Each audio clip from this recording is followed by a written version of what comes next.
Hello everyone, welcome to unicorn factory classes. आज इस video में हम हमारे कॉन्स्टिट्यूशन में जो इमरजेंसी प्रोविजंस दिए गए हैं उसके बारे में पढ़ेंगे कि कैसे पूरे देश में इमरजेंसी लगाए जाते हैं, क्या प्रोसीजर्स होते हैं, क्या इफेक्ट्स होता है फंडामेंटल राइट्स पे, लेजिस्लेचर्स पे, एग्जीक्यूटिव्स पे। उन सभी चीज़ों के बारे में पढ़ेंगे। इसमें स्टेट इमरजेंसीज के बारे में भी पढ़ेंगे, प्रेसिडेंट्स रूल के भी बारे में पढ़ेंगे, और हमारे जो इमरजेंसी लगाने का जो प्रोसेस होता है कि कैसे लागू प्रोक्लेम होगा, कैसे प्रोवोक होगा, इन सभी चीज़ों के बारे में एक पूरे एक्सप्लेनेशन के तहत पढ़ेंगे आज इस वीडियो में। तो बने रहिएगा इस वीडियो में। जो हमारे कॉन्स्टिट्यूशन में इमरजेंसी प्रोविजंस है, इसके बारे में आर्टिकल 352 से 360 तक दिया गया है। आर्टिकल 352 360 यह बताता है कि हमारे कॉन्स्टिट्यूशंस में जो नेशनल इमरजेंसी लगाने का जो प्रोसीजर है या फिर प्रोक्लेमेशन कैसे होगा, रिवोक कैसा होगा, वो बताता है। और स्टेट इमरजेंसी के बारे में भी बताता है। इस सभी आर्टिकल्स को हम एक एक करके पढ़ेंगे। सो इमरजेंसी प्रोविजंस जो है हमारे कॉन्स्टिट्यूशन में, इसका कहीं ना कहीं जो इवोल्यूशंस है या फिर हमने जो इंस्पिरेशन है, गवर्नमेंट ऑफ इंडिया एक्ट 1935 से लिया गया है। और जो इसका मेन पर्पस होता है किसी भी कंट्री में या इंडिया में जो इमरजेंसी प्रोविजंस है, उसका मेन पर्पस होता है ताकि इंडिया में एक जो हमारी जो वैल्यूज है या फिर जो हम सॉवरेनिटी है, हमारी जो डेमोक्रेसी है या फिर जो सेकुलरिज्म या जिस तरह की जो फिलॉसफी है हमारे संविधान में, उसको बरकरार रखने के लिए एक इमरजेंसी जैसा प्रावधान लाया जाता है ताकि एक बैलेंस बना रहे और एक कंट्रोल किया जाए।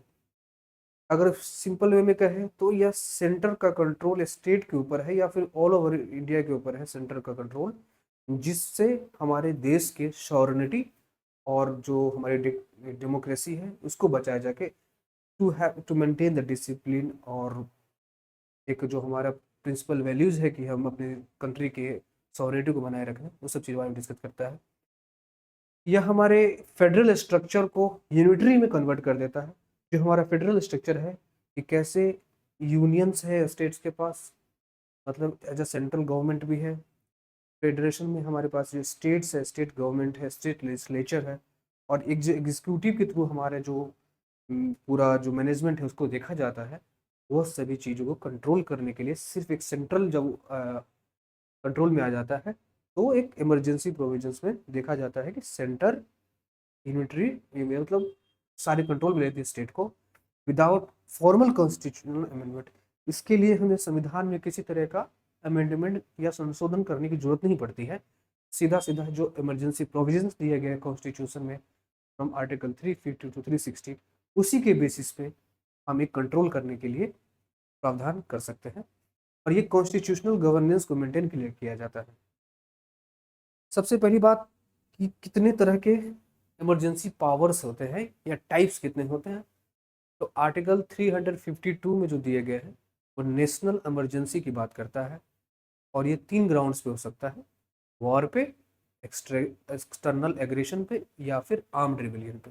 जो यहाँ पे आर्म्ड रिबेलियन है, पहले ओरिजिनल कॉन्स्टिट्यूशन में इंटरनल डिस्टर्बेंसेस का लिखा हुआ था, लेकिन इसको 44th अमेंडमेंट एक्ट के तहत आर्म्ड रिबेलियन कर गया। हम देखेंगे आगे कि कैसे एक इंसिडेंट ने इसको यहाँ पे अमेंडमेंट करने के लिए मजबूर किया या फिर प्रोवोक किया कि इसको ऐसे करना होगा to maintain the constitutional stability. Article 356 कहता है कि president rule due to failure at due to failure of constitutional machinery in state. इसमें कहा गया है कि जो भी राज्य में अगर किसी भी तरह का कॉन्स्टिट्यूशनल फेलियर होगा, उस पर प्रेसिडेंट रूल लगाया जा सकता है, जिसको स्टेट इमरजेंसी भी कहा जाता है। फिर है आर्टिकल 360 यानी कि फाइनेंशियल इमरजेंसी। ये फाइनेंशियल इमरजेंसी जो है किसी कारणवश जिसकी वजह से इंडिया के फाइनेंशियल स्टेबिलिटी और जो हमारे संविधान इंडिया की जो क्रेडिट है उस पर थोड़ा सा फेलियर लगे या फिर हिट करता हो और थ्रेट आता हो, तो उसके बेसिस पे फाइनेंशियल इमरजेंसी लगाई जाती है। याद रखने वाली बात है, अभी तक इंडिया में एक बार भी फाइनेंशियल इमरजेंसी नहीं लगाया गया है।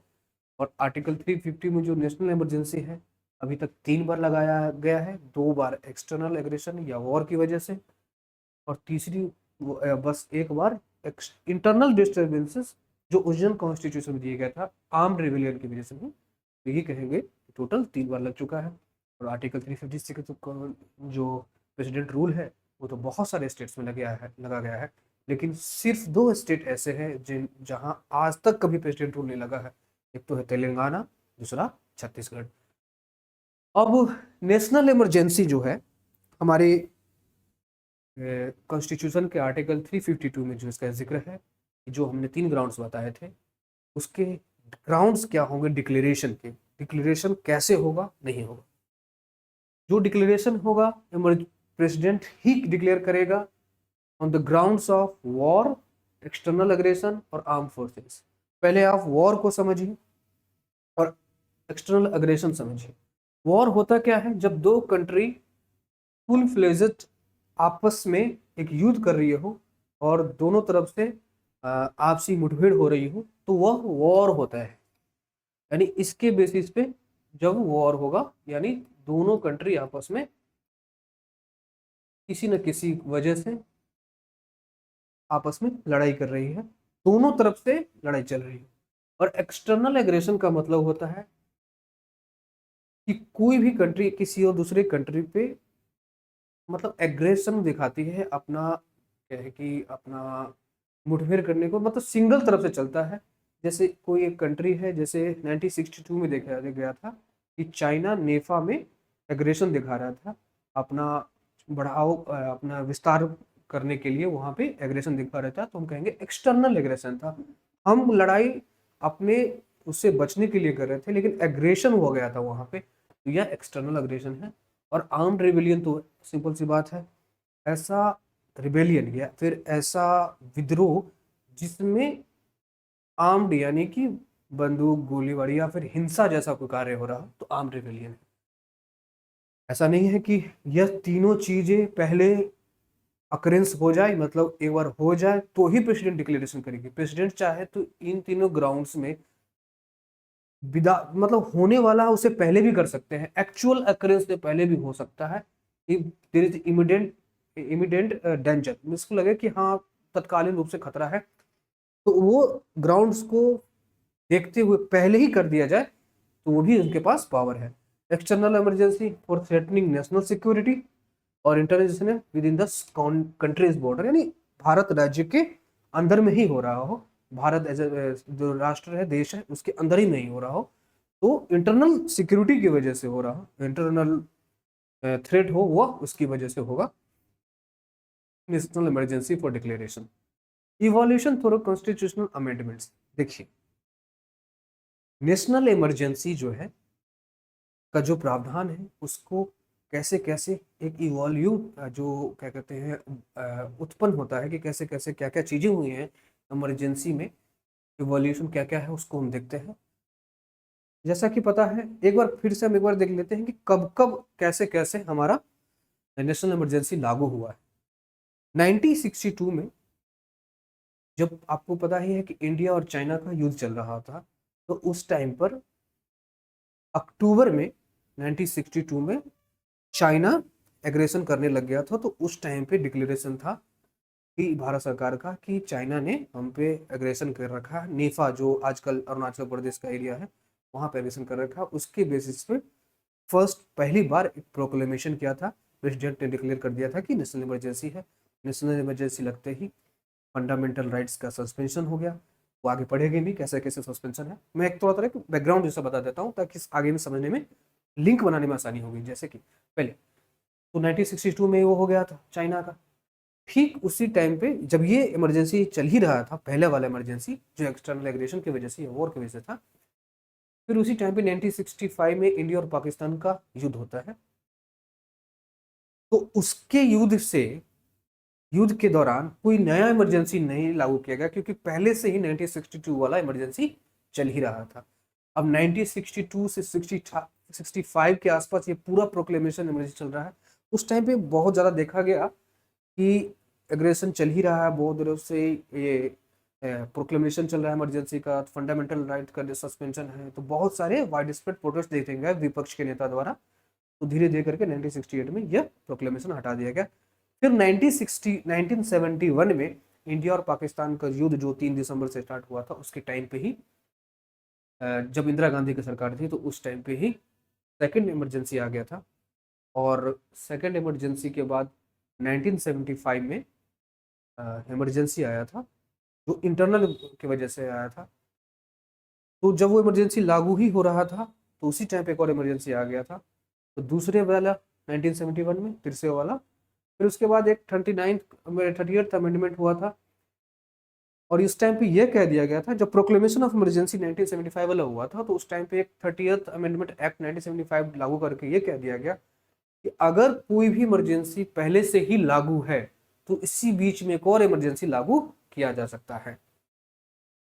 फिर उसमें 1975 में एक और इमरजेंसी हो गया, जो दूसरा इमरजेंसी था, जो तीसरा इमरजेंसी था हमारा, तो वो इंटरनल डिस्टर्बेंसेस की वजह से हुआ था। जब हम थोड़ा सा इसके बैकग्राउंड को पढ़ेंगे तो समझ में आ जाएगा।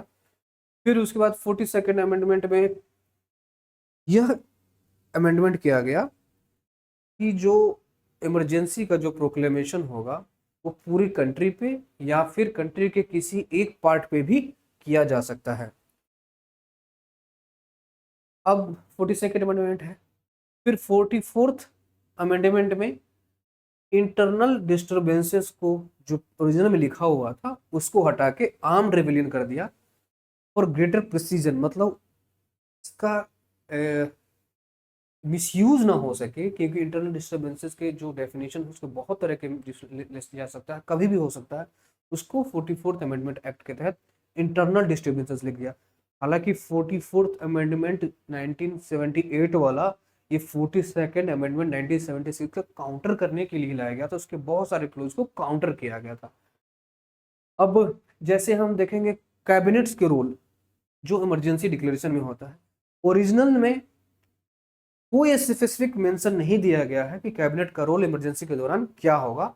सिर्फ इसी में प्रेसिडेंट के पास ही डिस्क्रिशनरी पावर है। जब प्रेसिडेंट को लगेगा कि इमरजेंसी लागू करनी है, डिक्लेरेशन देना है, प्रोक्लेमेशन देना है, तो वह इमरजेंसी लागू हो जाएंगे। फिर 44th अमेंडमेंट एक्ट में इसने ऐड कर दिया कि प्रेसिडेंट अब डिक्लेयर करेंगे इमरजेंसी तब भी जब उसने रिटर्न रिकमेंडेशन कैबिनेट मिनिस्टर या कैबिनेट जो कलेक्टिव रिस्पॉन्सिबिलिटी है जिसकी, उसको जो रिटर्न रिकमेंडेशन मिलेगा तभी। कैबिनेट का मतलब प्राइम मिनिस्टर प्लस में काउंसिल ऑफ मिनिस्टर्स, जब उसको रिकमेंडेशन दे देंगे प्रेसिडेंट को, तो प्रेसिडेंट उसको डिक्लेयर करेगा इमरजेंसी। पार्लियामेंट्री अप्रूवल क्या चाहिए, देखिए 44th अमेंडमेंट जो है वह बहुत काउंटर करने के लिए आएगा था 42nd अमेंडमेंट को। तो पार्लियामेंट्री अप्रूवल को रिक्वायरमेंट करने के लिए बात कही गई। Both houses must approve the proclamation with in 1 month. पहले था कि जब भी प्रेसिडेंट ने प्रोक्लेमेशन कर दिया इमरजेंसी के, उसके ठीक 2 महीने के अंदर में आपको यह लोकसभा राज्यसभा से पास कराना होगा, वो भी सिंपल मेजोरिटी से पास कर दिया गया तो इमरजेंसी लागू हो जाएगी। लेकिन अब 1978 के 44th अमेंडमेंट एक्ट में कह दिया कि अब 1 महीने के अंदर ही आपको प्रोक्लेमेशन के बाद लोकसभा या राज्यसभा में से इसको पास कराना होगा।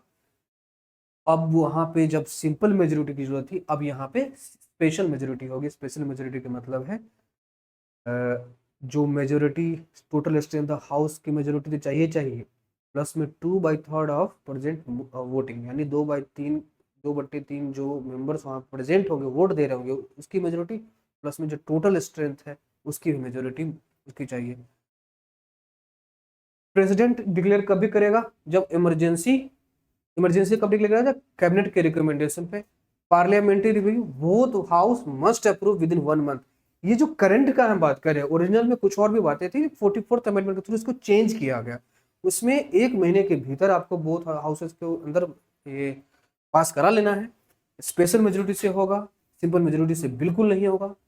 अब है ड्यूरेशन एंड एक्सटेंशन। देखिए पार्लियामेंट जो प्रोक्लेमेशन प्रेसिडेंट ने दिया है इमरजेंसी को लेकर, अब पार्लियामेंट में उसे अप्रूवल के लिए आना है। क्या ग्राउंड थे, 1 महीने के अंदर के उसको अप्रूव करा देना है। तो ड्यूरेशन एंड एक्सटेंशन क्या है, द मेर्सी कुड कंटिन्यू इंडेफिनिटली। मतलब पहले यह था कि संविधान जो पार्लियामेंट है और इमरजेंसी जो है पार्लियामेंट से पास होते हैं उनका डेफिनेटली जितना चाहे जित वो कंटिन्यूसली इंडेफिनिटली तक किया जा सकता है विद एग्जीक्यूटिव अप्रूवल, बस एग्जीक्यूटिव अप्रूवल चाहिए उसको। The 44th amendment act change requiring parliaments approval every 6 month for extension. पहले जब चाहे तब किया जा सकता है, बस एग्जीक्यूटिव एक्शन के थ्रू। मतलब ऐसा एडमिनिस्ट्रेटिव कंट्रोल बढ़ाने के लिए जब एग्जीक्यूटिव ने कह दिया कि इसको बढ़ाना है, उसके बेसिस पे बढ़ाते रह गए। अब 44th अमेंडमेंट एक्ट ने कह दिया कि 6 महीने पहले एक एक्सटेंशन होगा, अगर आपको और भी एक्सटेंशन करना है फिर से वही प्रोसीजर आपको फॉलो करना होगा, लोकसभा राज्यसभा से स्पेशल मेजोरिटी से पास करना होगा, फिर आपको को करना है अगली बार जब आपको चाहिए। ऐसे करते करते आप जब तक चाहे कर सकते हैं। इफ लोकसभा डिसॉल्व, अब ये भी बात है कि आप पास करवाने के लिए लोकसभा में गए कि हमें अब इसको एक्सटेंशन कराना है, या फिर आपको प्रोक्लेमेशन के टाइम भी इसी बात कह गई कह दिया गया कि हाँ इसको प्रोक्लेम कराना है या एक्सटेंशन कराना है, तो और उस टाइम पे लोकसभा डिसॉल्व है, तो बड़ी बात है कि अब कैसे किया जाए। तो उसके लिए ग्राउंड रखा गया कि अगर फर्स्ट सीटिंग स्टार्ट हुई है लोकसभा की जिस दिन, उसके 30 दिन के भीतर आपको यह पास करा लेना है, और उसी बीच में आपको राज्यसभा में पास करा लेना है, नहीं तो उसके अंदर ही 30 दिन के भीतर भी अगले 31वें दिन या प्रोविजन जो इमरजेंसी वाला वो हटा दिया जाएगा। ये प्रोसीजर है हमारे एक्सटेंशन के लिए, और इसी बीच में राज्यसभा इसको अप्रूव कर देना चाहिए। लोकसभा में मान लो उस टाइम पे डिसॉल्व है या फिर सस्पेंडेड है या फिर रेसेस चल रहा हो, उस टाइम पे हम इनको चाहिए कि इनको पास कराना है, 6 महीने का एक्सटेंशन चाहिए या फिर प्रोक्लेमेशन के लिए चाहिए, तो उस टाइम पे मान लीजिए अब कभी ना कभी 6 महीने के भीतर तो बैठेंगे ही बैठेंगे, या फिर कोई नया इलेक्शन तो होगा ही होगा।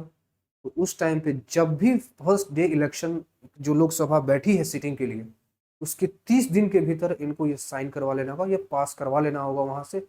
लेकिन उसी बीच में राज्यसभा तो कभी डिसॉल्व हो नहीं सकती, आपने राज्यसभा से उसको पास करवा रखा हो, नहीं तो हुआ वहीं पे लैप्स कर जाएगा। पहले इनिशियल पीरियड में emergency declare for initial period, पहले तो 6 महीने के लिए होगा। पार्लियामेंट्री रिव्यू हर 6 महीने में पार्लियामेंट्री रिव्यू की बात करती है। अप्रूवल रिक्वायर्ड फॉर कंटिन्यूएशन, यानी किसी भी तरह का अप्रूवल चाहिए होगा कंटिन्यूएशन करने के लिए। Judicial review of emergency powers, जो जुडिशियल रिव्यू है हमारे बेसिक स्ट्रक्चर डॉक्ट्रिन का एक पार्ट है। तो इमरजेंसी अगर कहीं पे लगता है, मान लो ये सिर्फ इसी ग्राउंड्स पे है ना कि प्रेसिडेंट के डिस्क्रिप्शन के ऊपर है कि वह वहां पे चाहेंगे तो इमरजेंसी लगा सकते हैं, नेशनल इमरजेंसी, किसी भी पार्ट ऑफ इंडिया में या फिर ऑल ओवर इंडिया में। तो क्या ये इस बात को ग्राउंड पे जुडिशियल रिव्यू किया जा सकता है? शुरुआती में तो ऐसा था, जैसे देख लेते हैं ओरिजिनल कॉन्स्टिट्यूशन में तो बिल्कुल है ही नहीं, दिया ही नहीं गया था जुडिशियल। 30th अमेंडमेंट में तो made emergency declaration immune from judicial review. जो 30th अमेंडमेंट में जुडिशियल रिव्यू को हक ही नहीं था कि आप नेशनल इमरजेंसी के बारे में कुछ आप जिक्र करेंगे इमरजेंसी के बारे में। 44th अमेंडमेंट में फिर से जुडिशियल रिव्यू की बात कह दी, और मिनर्वा मिल केस में तो ऐसे ही कह दिया कि allowed challenge on grounds of mala fide, मतलब किसी भी तरह का मेलाफाइड या फिर ऐसा कुछ इम्प्रॉपर वे से किया गया हो तो सुप्रीम कोर्ट के पास ये हक है कि इसको जुडिशियल रिव्यू कर सके। देखिए, अगर हम इसको नेशनल इमरजेंसी को थोड़ा समझना हो तो 1975 के इमरजेंसी जो है, जो इंटरनल डिस्टर्बेंसेस के बेसिस पे है, इंदिरा गांधी गवर्नमेंट के टाइम पे, थोड़ा उसके एग्जाम्पल से समझेंगे तो कहानी थोड़ी आसान हो जाएगी। क्योंकि जब हम कह रहे हैं ना कि ओरिजिनल कॉन्स्टिट्यूशन में सिर्फ 1 महीना दिया गया है, 44th अमेंडमेंट 1978 में 2 महीने का दिया हो गया है कि इसकी with in that day proclamation को अप्रूव करा लेना है। तो कहानी, ये इंसिडेंट जो 1975 वाला होता है, उस कहानी से थोड़ा समझ में आ जाएगा। देखिए, नेहरू जी के डेथ के बाद इंडियन नेशनल कांग्रेस में एक बड़ा द्वंद सा था, एक डिलेमा सा था, किसे प्राइम मिनिस्टर बनाया जाए। मोरारजी देसाई एक बहुत बड़े सीनियर नेता थे, वो चाहते थे, बड़े बहुत बड़े हिस्टोरियन मानते हैं, ऐसा क्या है नहीं है, वो तो इंटरनल मैटर है, चाहते थे कि मोरारजी देसाई खुद बने। लेकिन उस टाइम पे जो कांग्रेस की जो 3 किंग मेकर्स कहे जाते हैं, लिंगजप्पा, के कामराज और एक और कोई नेता है, मैं नाम भूल रहा हूँ उनका, ये 3 बड़े किंग मेकर्स थे।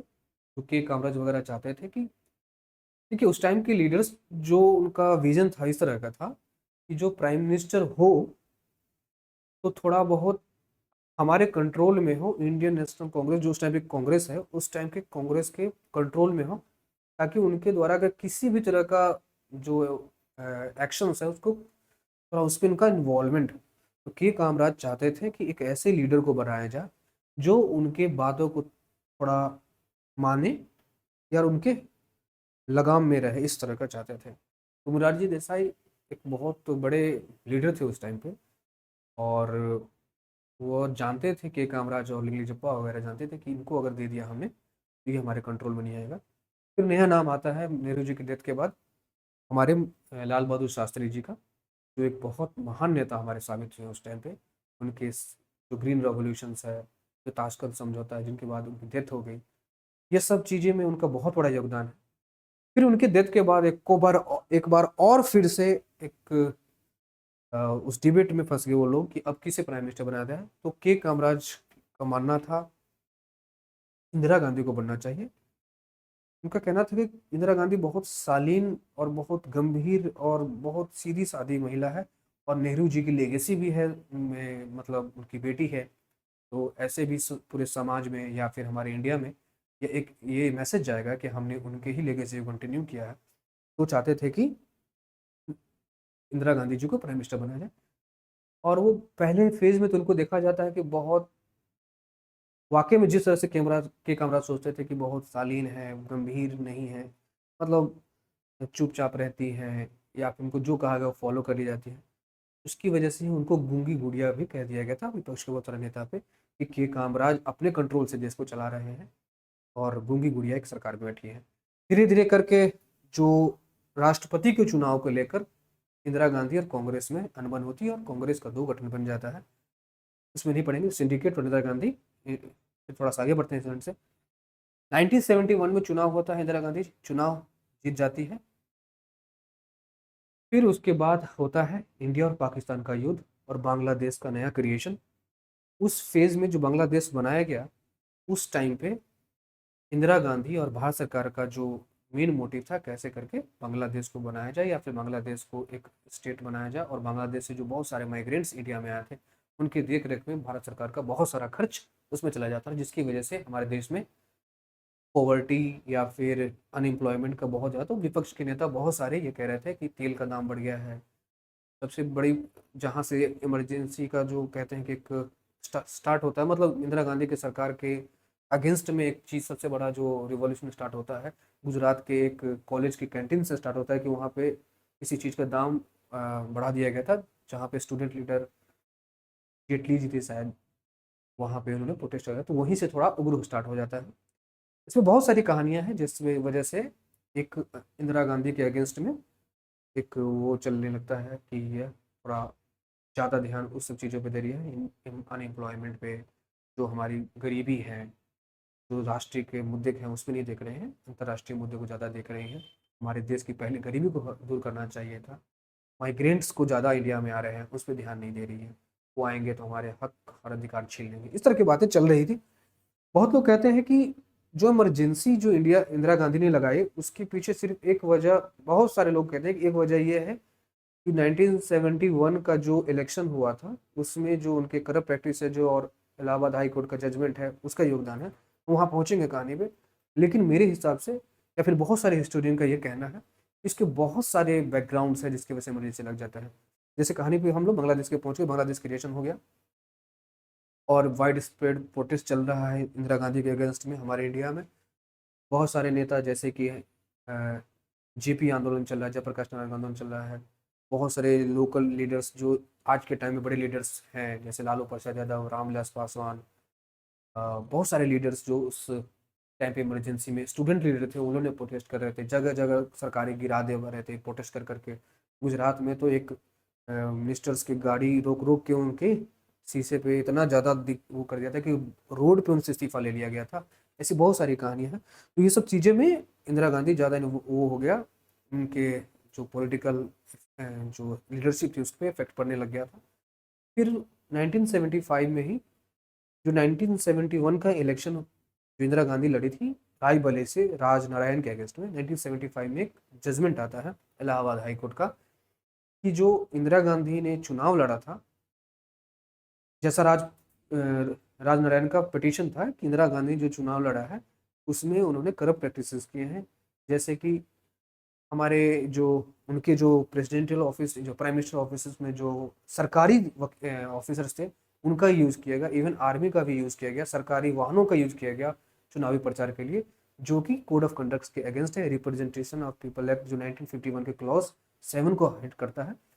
फिर उसके बाद इलाहाबाद हाई कोर्ट ने जजमेंट दिया कि इंदिरा गांधी का कैंडिडेचर कैंसिल किया जाता है, अगले 6 साल तक किसी भी तरह का चुनाव नहीं लड़ सकती है। फिर उसके बाद इंदिरा गांधी जी के ये भी कह दिया गया कि उनको उनके स्टे लगाना होगा, हो सकता है उनको प्राइम मिनिस्टर से रिजाइन भी देना होगा, तो कैंडिडेचर कैंसिल हो गया तो उनको रिजाइन करना ही होगा। फिर इंदिरा गांधी इस केस के अगेंस्ट, इस जजमेंट के अगेंस्ट सुप्रीम कोर्ट में जाती है, लेकिन सुप्रीम कोर्ट उस टाइम पे छुट्टी पे होती है। उस जून के टाइम पे गर्मी की छुट्टियां चल रही थी, रेसेस पे चल रही थी, तो सुप्रीम कोर्ट जजमेंट ने एक स्टे दे दिया कि आप अपने कॉन्स्टिट्यूशन जो संवैधानिक प्रक्रिया में आप उसमें रहिए, आप अपना लीडरशिप संभालिए, एक टेम्पररी स्टे दे दिया आप, लेकिन जब पार्लियामेंट आएगा, संसद वगैरह चलेगी, तो उसमें आप वोट नहीं डाल सकते, ये अधिकार देके इंदिरा गांधी को दे दिया गया। अब तो बहुत लोग कहते हैं कि यही एक मेन ग्राउंड है इंदिरा गांधी के इमरजेंसी प्रोक्लेमेशन के लिए, लेकिन एक ग्राउंड थोड़ा सा पीछे और चलेंगे कहानी में तो कुछ इस तरह का है कि बांग्लादेश में जो नई नई सरकार बनी थी शेख मुजीबुर रहमान के नेतृत्व में, बांग्लादेश पाकिस्तान से अलग होकर, तो शेख मुजीबुर रहमान एक बहुत बड़े नेता बन के उभरे और उनको बहुत बड़ा पॉलिटिकल लीडर मानते थे वहाँ के लोग। फिर उनकी जो हत्या थी उनके किसी मिलिट्री ऑफिसर्स ने ही कर ली थी। जो शेख मुजीबुर रहमान है, स्टार्टिंग में जो डेमोक्रेटिक वैल्यू दिखा रहे थे, बाद में जाके राजशाही जैसा वैल्यू दिखाने लग गए थे, तो वहाँ की जनता, वहाँ के जो लोग थे उनके आक्रोश में थे, जैसा अभी उस टाइम पे इंदिरा गांधी के केस में चल रहा था। तो एक रात को शेख मुजीबुर रहमान की पूरी फैमिली को एक उनके ही आर्मी के ऑफिसर ने गोली मार दिया।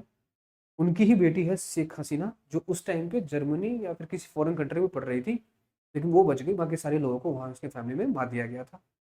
तो उस टाइम पे यही सारे प्रोटेस्ट चल रहे थे जो इंडिया में भी उस टाइम पे चल रहे थे।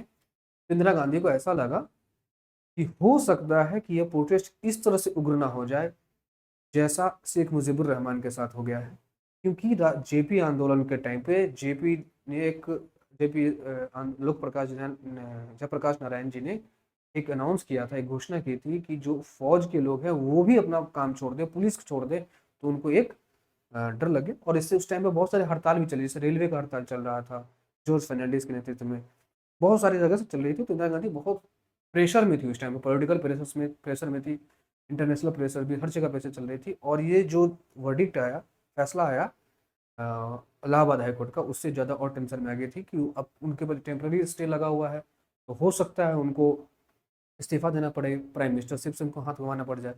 तो ठीक उसी टाइम पे वो 39th अमेंडमेंट एक्ट ला देती है। 25 जून को वह रात में एक कहते हैं कि जो उस टाइम पे प्राइम मिनिस्टर थे फखरुद्दीन अहमद, प्रेसिडेंट थे फखरुद्दीन अहमद खान, उनके पास एक लेटर दे दिया कि आपको इस पर साइन करना है, ये डिक्लेरेशन है आपको कि आपको इमरजेंसी डिक्लेयर करना है। फिर उसी रात को इंदिरा गांधी अनाउंस करती है कि इमरजेंसी डिक्लेरेशन किया जाए, आपको घबराने की जरूरत नहीं है, हम कॉन्स्टिट्यूशनल मेंटेनेंस के लिए, जो सिक्योरिटी है उसको बचाने के लिए कर रहे हैं, आपको घबराने की, आम जनता को घबराने की जरूरत नहीं है। इस तरह की बातें हो गई। फिर जब उन पर टेम्प्रेरी स्टे लगा था तो उनको डर था कि कभी भी बुलाया जा सकता है, और इमरजेंसी लागू होते ही फंडामेंटल राइट्स का सस्पेंशन हो चुका था, प्रेस पे सेंसरशिप लग चुका था, अगले 2 दिन तक कोई खबर ही नहीं गई थी कि क्या हो रहा है। अगले दिन 26 तारीख को maintenance of internal security act, जो एक डिटेंशन एक्ट था, उससे बहुत सारे लीडर्स को गिरफ्तार भी कर दिया गया था। फिर उसके बाद उन्होंने 39th अमेंडमेंट एक्ट करके ये कह दिया गया, इतनी जो जानती थी उनको पता चल चुका था, फैसला आ चुका था कि इलेक्शन में जो गड़बड़ी हुई है उसके बेसिस पे हमारे कैंडिडेट जा सकता है। तो उन्होंने 39th अमेंडमेंट एक्ट में यही लिख दिया कि प्राइम मिनिस्टर और स्पीकर के किसी भी इलेक्शन का मैटर्स पे कोर्ट कुछ भी अपना फैसला नहीं सुनाएगी। तो यह अमेंडमेंट एक्ट ही इंक्लूड कर दिया गया। फिर उसके बाद हालांकि ये जो फैसला था उसके बाद में सुप्रीम कोर्ट ने ओवर रूल कर दिया इलाहाबाद हाई कोर्ट ने, क्योंकि इनके पास प्रॉपर एविडेंस नहीं था। तो यह इमरजेंसी 1975 तक चला। इसी बीच में ताबड़तोड़ अमेंडमेंट्स हो रहे थे। 40th अमेंडमेंट, 41, 42nd अमेंडमेंट, इतना सारे अमेंडमेंट्स आ गए थे कि इमरजेंसी के दौरान ही ये सब कुछ हो रहा था। तो इमरजेंसी का हुआ, फिर इमरजेंसी लागू, एक 1977 में इमरजेंसी का खत्म हुआ, फिर से इलेक्शन हुआ, इंदिरा गांधी जी हार गई, नया सरकार जनता गवर्नमेंट बना।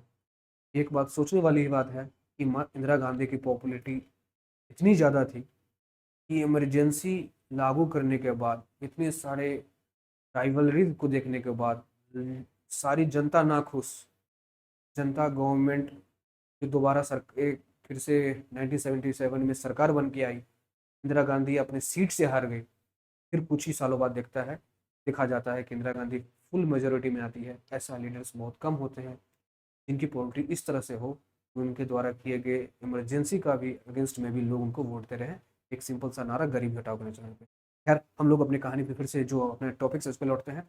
हम पढ़ रहे थे रिवोकेशन ऑफ नेशनल इमरजेंसी।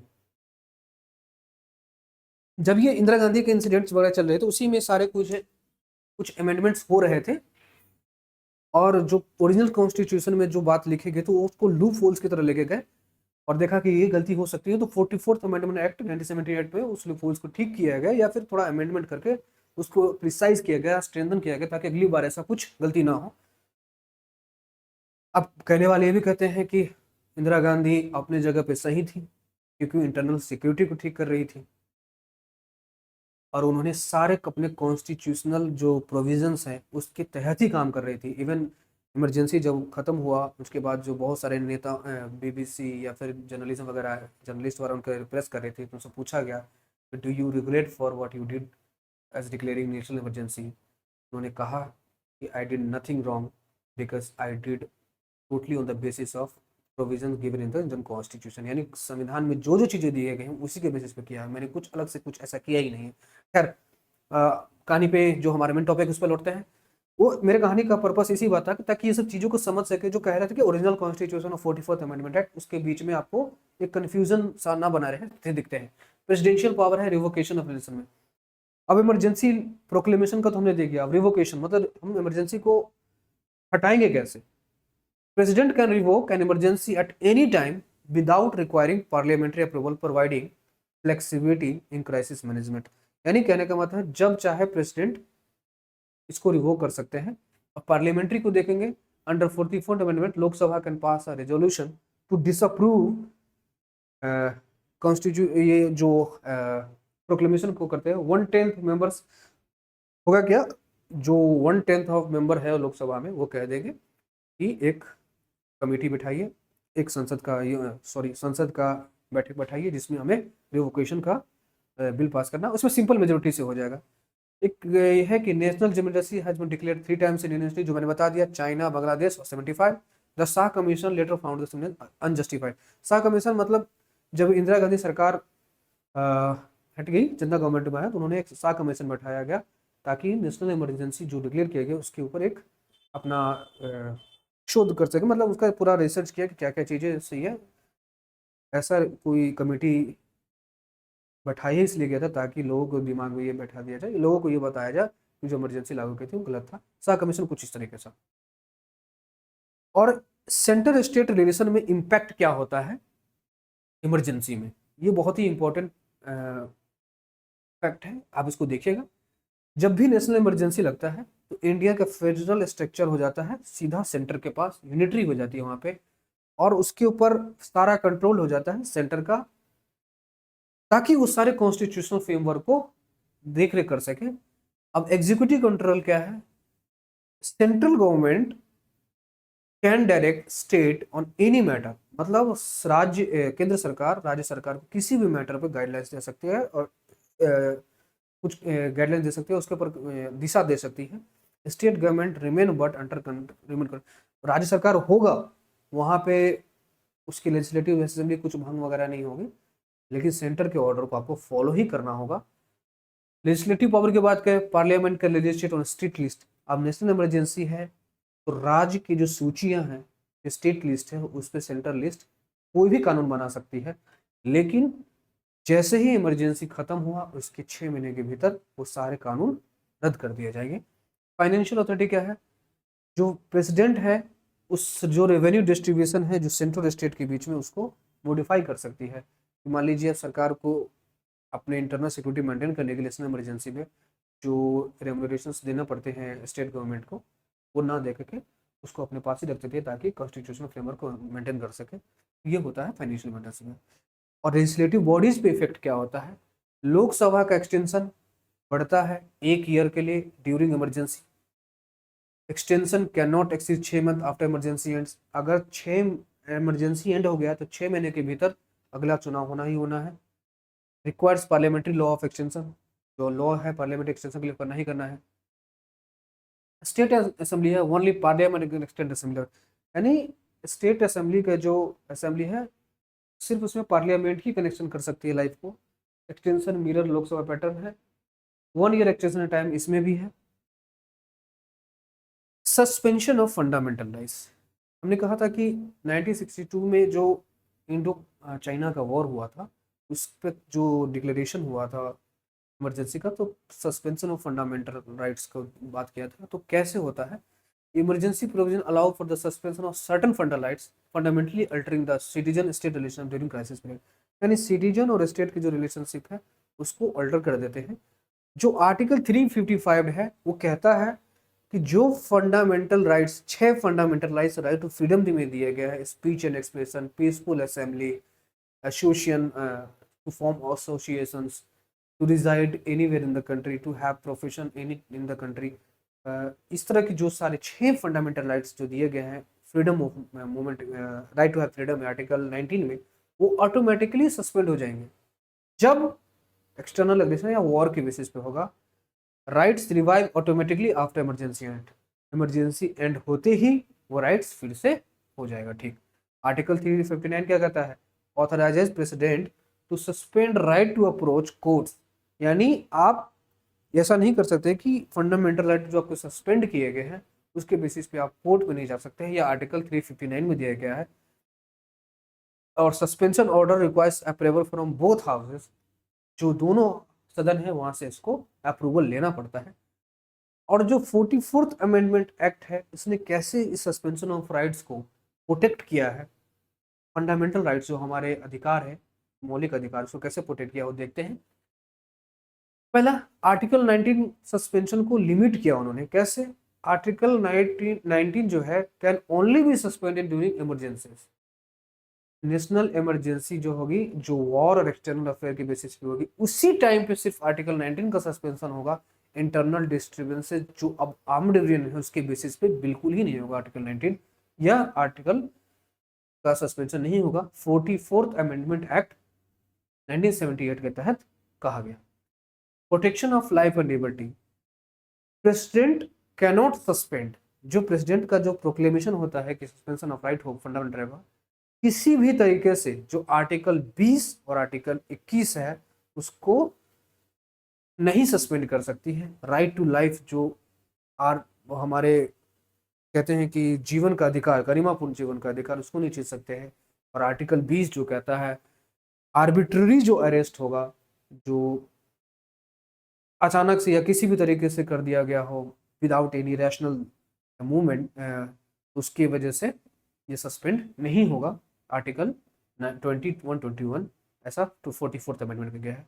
और जुडिशियल रिव्यू का स्कोप भी है इसमें दिया गया। Only laws directly related to the emergency are protected from judicial review. Minerva bill में भी ये सब बातें कही गई थी। President rule.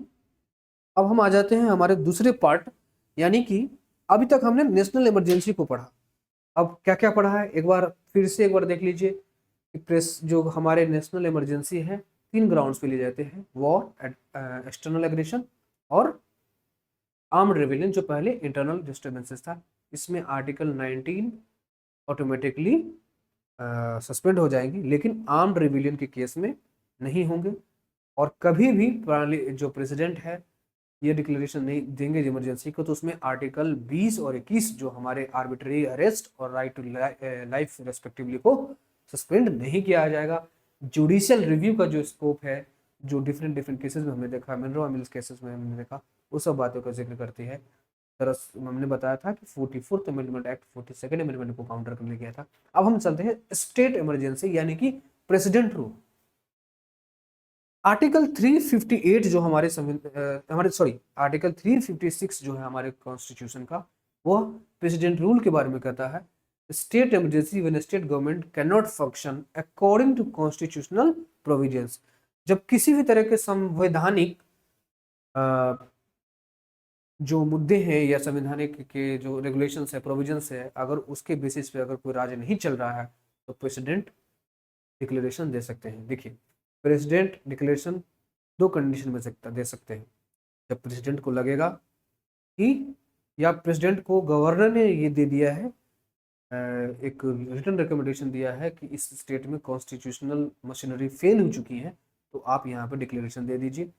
या फिर प्रेसिडेंट को जरूरी नहीं है कि गवर्नर रिकमेंडेशन देगा तो ही करेंगे, प्रेसिडेंट को सीधा लग रहा है कि कॉन्स्टिट्यूशनल मशीनरी फेल है वहां पे, तो वहां पे क्या करेंगे, प्रेसिडेंट रूल लागू कर देंगे।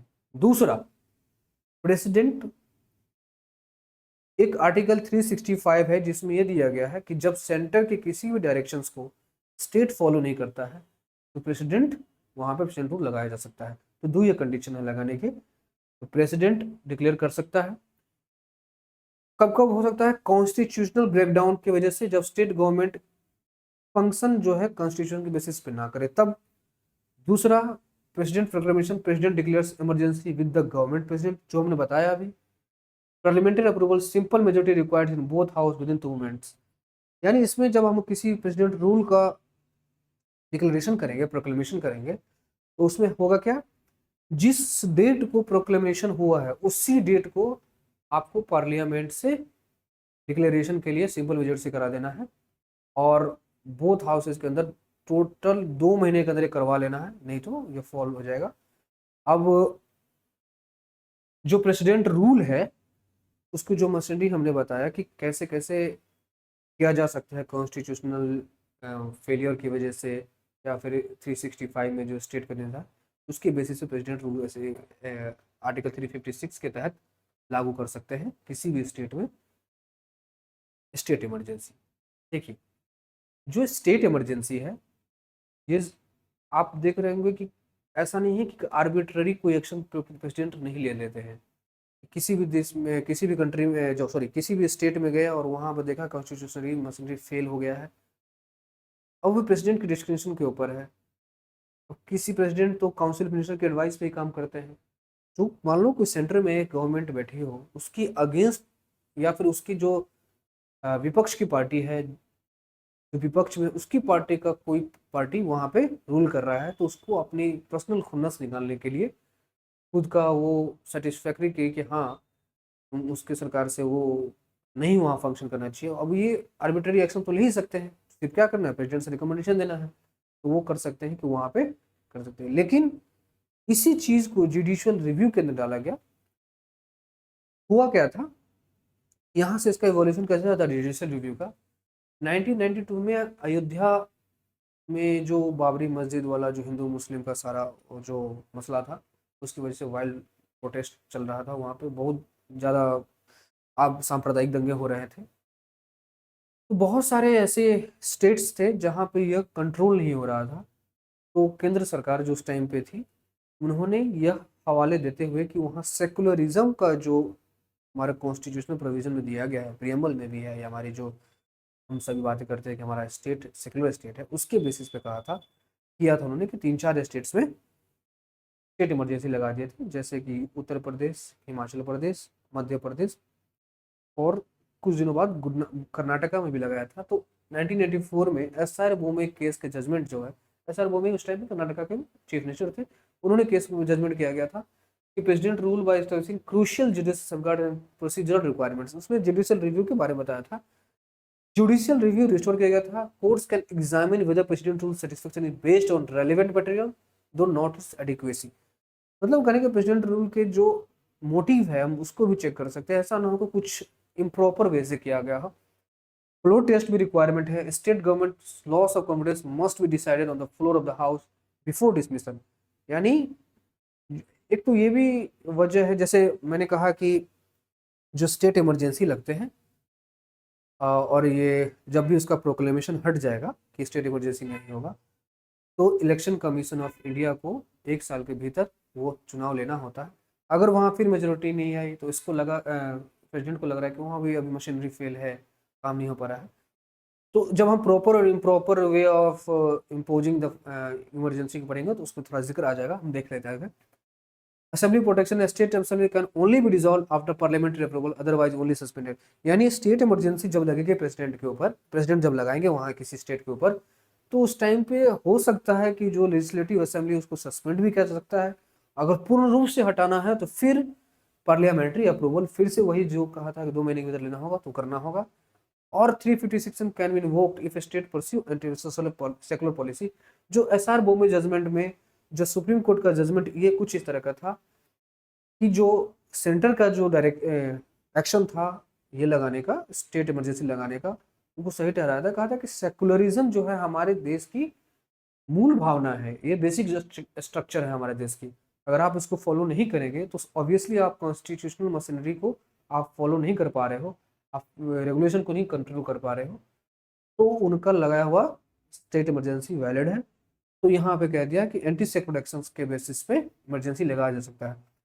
देखिए, बोमई केस और मिनलवा केस के उस टाइम पे भी सुप्रीम कोर्ट ने कुछ कुछ बातें कही थी कि जो इमरजेंसी है उसका लगाने का पर्पस कैसा भी हो, जो प्रोक्लेमेशन होता है वो सिर्फ और सिर्फ प्रेसिडेंट के डिस्क्रिप्शन के ऊपर भी है।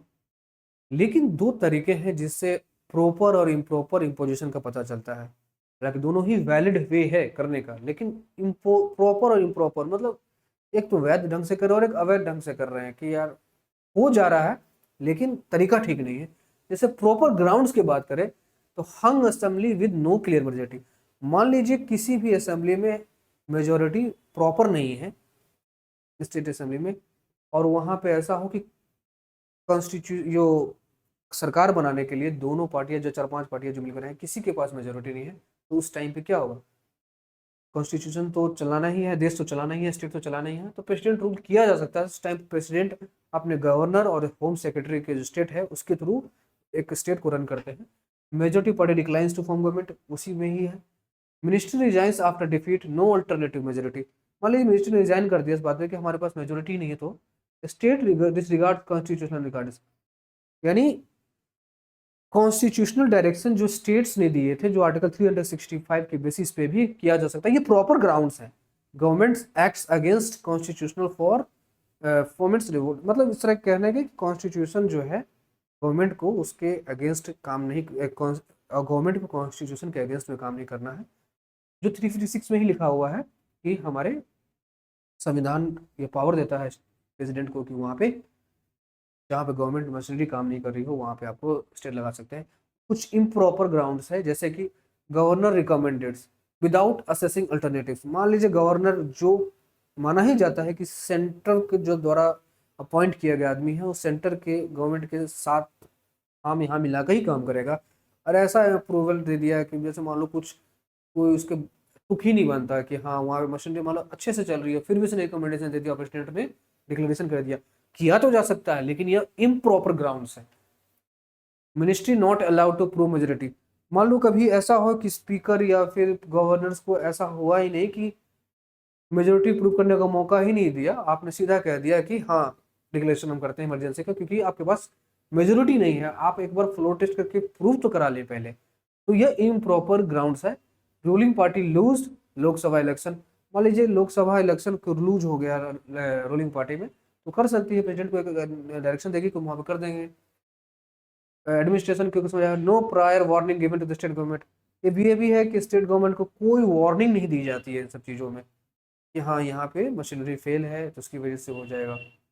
जैसे आप रिसेंटली में बहुत बार आप सुनते हो न्यूज़ में कि वेस्ट बंगाल में ऐसा बहुत सारे जो जो थिंकर्स या फिर ये न्यूज़ रिपोर्टर्स आते हैं, ये बताते हैं कि ममता बनर्जी की सरकार में कभी भी ये इमरजेंसी लगाई जा सकती है, क्योंकि वह सेंटर के बहुत सारे डायरेक्शन को नहीं मानती। जैसे एक बार जीएसटी के काउंसिल में मीटिंग में वो लोग नहीं आए थे, उनका कहना था कि जीएसटी में जो उनका हिस्सेदारी है उसको प्रॉपर नहीं मिली है, तो यानी कॉन्स्टिट्यूशनल फ्रेमवर्क उनका हाथ नहीं आ रहा, मतलब उनका हिस्सेदारी नहीं है। तो बहुत लोग ये भी कह देते हैं कि अगर चाहे तो सेंट्रल गवर्नमेंट वेस्ट बंगाल की गवर्नमेंट को इस बेसिस पे ही डिक्लेरेशन कर सकती है। यार वो इम्प्रॉपर ग्राउंड्स भी हो जाएगा, उनकी बात भी माननी चाहिए। मैंने शुरू में बताया था छत्तीसगढ़ तेलंगाना ओनली स्टेट जहाँ पे प्रेसिडेंट रूल अभी तक नहीं लगा है। अब बात करते हैं थर्ड इमरजेंसी, जो फाइनेंशियल इमरजेंसी है, 360 आर्टिकल। याद रखने की है कि अभी तक आप हमारे इंडिया में फाइनेंशियल इमरजेंसी कभी भी लागू नहीं हुआ है। फाइनेंशियल इमरजेंसी है क्या? यह मॉडल जो हमारे पास आ गया है यूएस नेशनल रिकवरी एक्ट 1933 की बेस्ड पे है। Can be declared when India financial stability और क्रेडिट इज थ्रेटेड। जब लगेगा कि इंडिया की फाइनेंशियल स्टेबिलिटी और जो क्रेडिट है वो थ्रेट हो चुका है, तो प्रेसिडेंट इस पे कर सकती है कि डिक्लेरेशन दे दे कि फाइनेंशियल इमरजेंसी है। लेकिन 1991 में जो फाइनेंशियल क्राइसिस, जो बहुत बड़ा फाइनेंशियल क्राइसिस था, उसके बाद भी यह बातें चल रही थी कि होगा इमरजेंसी लगा, लेकिन फिर भी लगा नहीं था। This provision has never been invoked. ये क्या है डिक्लेरेशन ग्राउंड्स, क्या क्या होंगे? फाइनेंशियल स्टेबिलिटी और क्रेडिट ऑफ इंडिया और any part of thereof has been another threat. Parliamentary approval क्या है? Simple majority in both the house within 2 months required. 2 महीने के भीतर आपको प्रोक्लेमेशन से पहले, प्रोक्लेमेशन करने के 2 महीने के भीतर आपको सिंपल मेजोरिटी से इसको पास कर लेना है। ड्यूरेशन, ये इंडेफिनिट वे में जा सकता है, जब तक चाहे तब तक जा सकता है। यह प्रेसिडेंट के डिस्क्रिप्शन के ऊपर होगा। इफेक्ट्स ऑफ फाइनेंशियल इमरजेंसी में क्या होगा? Financial proportional, centre can instruct state follow specified financial property standards and fiscal discipline measures. यानी सेंटर के द्वारा जो गाइडलाइंस दिए जाएंगे फाइनेंशियल मैटर्स के, उससे स्टेट्स को फॉलो ही करना होगा। सैलरी का रिडक्शन हो सकता है। सेंट्रल गवर्नमेंट कह सकती है कि आप स्टेट गवर्नमेंट्स के जो एम्प्लॉय हैं उसके भी सैलरी डिडक्ट करें। All senior laws for employing including supreme court and high court सब। और जो नेशनल फाइनेंशियल इमरजेंसी के अंदर हर किसी के सैलरी को भी कम किया जा सकता है। High court, supreme court, state government को भी कह दिया जाएगा कि अपना फाइनेंशियल इमरजेंसी है तो अपना सैलरी कट कीजिए। Bill reservation, president can reserve money bills. यानी जो मनी बिल का जो अथॉरिटी है, जो लोकसभा के पास है, संसद के पास है, उसको रिजर्व कर सकती है फाइनेंशियल बिल को। और जो लेजिस्लेचर के स्टेट लेजिस्लेचर के पास जो रिकमेंडेशन के लिए आते हैं उसको होल्ड कर सकती है, रिजर्व कर सकती है प्रेसिडेंट अपने पास। अब कंपैरेटिव कर लेते हैं कि एनालिसिस कर लेते हैं कि है क्या तीनों के ग्राउंड्स क्या है। तीन जैसे national emergency, president rule, financial emergency, एक बार एक रिवीजन के तौर पे भी हमारा हो जाएगा। देख लेते हैं क्या क्या चीज़ है, कंपेरिजन कर लेते हैं। ग्राउंड्स के बेसिस पे देखें तो नेशनल इमरजेंसी 3 ग्राउंड्स पे मैंने बताया था, war, external aggression and armed rebellion, जो ओरिजिनल में इंटरनल डिस्टर्बेंसेस था। यह ध्यान रखने वाली बात है। चलिए दूसरी बात, कॉन्स्टिट्यूशनल और मशीनरी फेलियर होगा तो ही प्रेसिडेंट रूल लगेगा। मैंने 2 बताए थे। आर्टिकल 356 में जो जिक्र है कि प्रेसिडेंट को गवर्नर ने जो रिकमेंडेशन दे दिया उसके बेसिस पे या प्रेसिडेंट का खुद मन करेगा तब। और दूसरी बात, जब स्टेट मशीनरी सेंटर के गाइडेंस के थ्रू काम नहीं करे और स्टेट में कॉन्स्टिट्यूशनल फेलियर हो जाए तो उस टाइम पे लगाया जा सकता है। फाइनेंशियल इमरजेंसी किस ग्राउंड पे लगाया जाएगा? फाइनेंशियल स्टेबिलिटी जब इंडिया के थ्रेट पे होगी या फिर खतरा होगा। अप्रूवल टाइम क्या है? नेशनल इमरजेंसी ठीक 1 महीने के अंदर में, प्रेसिडेंट रूल 2 महीने के अंदर में, फाइनेंशियल इमरजेंसी 2 महीने के अंदर में। Majority type, national emergency special majority चाहिए होगा, प्रेसिडेंट रूल के टाइम में सिंपल मेजोरिटी, फाइनेंशियल इमरजेंसी में simple majority. Duration of national emergency 6 month extension, मतलब हर 6 महीने पर आपको एक बार रिव्यू करने के लिए आना पड़ेगा। पार्लियामेंट्री जो प्रोसीजर उसके बेसिस पे आना, और कब तक भी चल सकता है, इनफाइनाइट तक।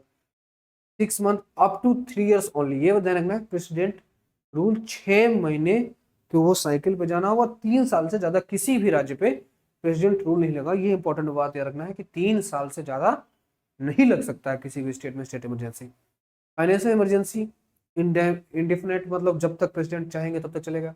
हिस्टोरिकल देखे जाए तो 3 टाइम्स में हुआ, 1962, 1971 और 1975। और प्रेसिडेंट रूल तो ऐसे बहुत सारी कंट्रीज में लग चुके हैं। पहली बार 1951 पंजाब में लगा था, और 2 ऐसे स्टेट छत्तीसगढ़ और तेलंगाना जहाँ पे अभी तक एक बार भी नहीं लगा है। और फाइनेंशियल इमरजेंसी की बात करें तो ये आज तक कभी डिक्लेरेशन इसका हुआ ही नहीं है। तो ये एक रिवीजन के पर्पज से है। अब हम इमरजेंसी जो है कॉन्स्टिट्यूशनल बैलेंस को देता है। इमरजेंसी पावर और डेमोक्रेसी में एक कॉन्स्टिट्यूशनल बैलेंस है। हालांकि बहुत लोग कहते हैं कि इमरजेंसी एक खराब प्रोविज़न है या फिर एक ऐसा प्रोविज़न है जिसके तहत अपने पर्सनल खुन्नस निकालने के लिए स्टेट या सेंट्रल गवर्नमेंट अपना गुस्सा निकालने के लिए या फिर अपना जो मोटिव है वो निकालने कर सकती है। लेकिन किसी भी एक ऐसी कंट्री जहाँ पे उसकी डेमोक्रेटिक वैल्यूज़ हैं, जो उसकी सॉवरेनिटी है, जो उसकी इंटीग्रिटी है, आपस में यूनिटी इन डाइवर्सिटी है, उसको अगर प्रोटेक्ट करना है तो इमरजेंसी प्रोविज़न एक सही वेपन है। अगर सही तरीके से, अगर प्रॉपर ग्राउंड्स पे किया गया हो तो सही मैकेनिज्म है उसके बेसिस पे। जैसे कि ये पूरा कॉन्स्टिट्यूशनल बैलेंस देता है, नेशनल सिक्योरिटी को बचाता है। हालांकि अब जुडिशियल के आ जाने के बाद तो इसका इम्प्रॉपर यूज करना बड़ा मुश्किल है, लेकिन लूप होल्स तो हर चीज में है, लूप होल्स निकाला जा सकता है।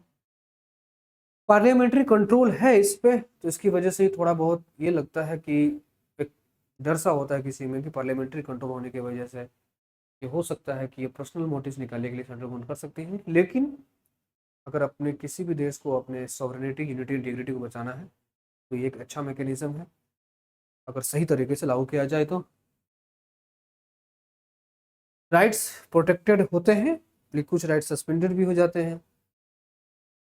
ओवरऑल एज अ क्रक्स हम बात करें तो इमरजेंसी के जो प्रोविजंस दिए गए हैं उनको सही ढंग से अगर लागू किया जाए विद गुड मोटिव्स तो एक अच्छा वेपन है अपने देश में इसको स्टेबिलिटी लाने के लिए। यूनिटी एंड डाइवर्सिटी जो हम बात करते हैं, हमारी इंटीग्रिटी की बात करते हैं, जो ब्रदरहुड की बात करें, फर्टर्निटी की बात करते हैं, या फिर सॉवरेनिटी जो सबसे बड़ी मैटर है, हमारी सॉवरेनिटी उसको मेंटेन करने में काम आएगा। खैर, आज के वीडियो में हमने ये सब चीज़ें देख लिया है, हमने बहुत सारी चीज़ें पढ़ी, एक कहानी भी सुना कैसे इमरजेंसी लागू होने का 1975 में। तो मैं आशा करता हूँ कि आपको ये वीडियो अच्छा लगा होगा। वीडियो अच्छा लगा हो तो लाइक कीजिएगा। फिर मिलेंगे अगले वीडियो में फिर एक नए टॉपिक के साथ। तब तक के लिए thank you very much. Have a good day.